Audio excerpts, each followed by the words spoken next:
Good afternoon. Welcome to the Midday Mull for Thursday, the 16th of May. Reading this first letter of Peter with McShane.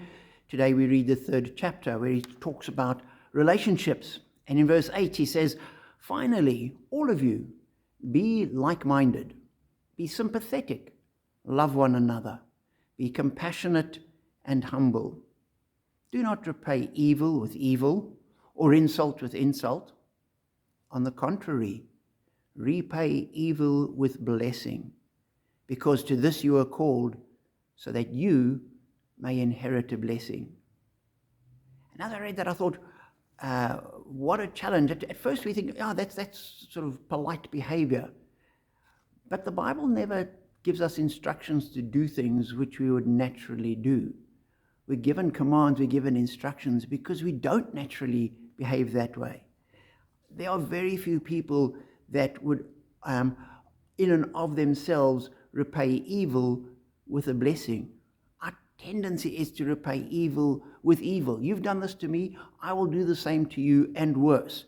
You've insulted me, listen to what I can say to you. Your insult was an A grade, I'm going to do an A plus grade insult to get back at you. That's how our human nature works. And the Bible comes to us and says, that's human nature, but it's not godly nature.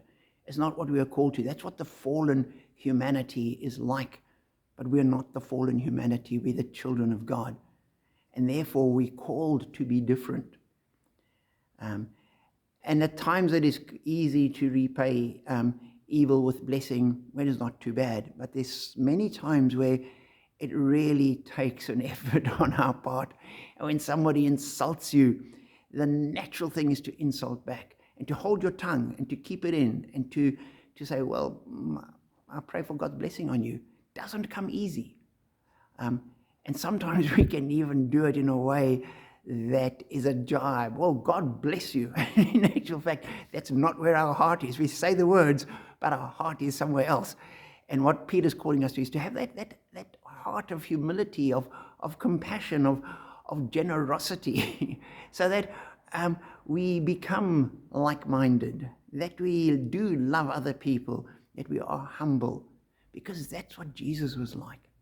And so we've got to pray, Lord, make us more like Jesus in our relationships, in this fallen, fractious, contentious world.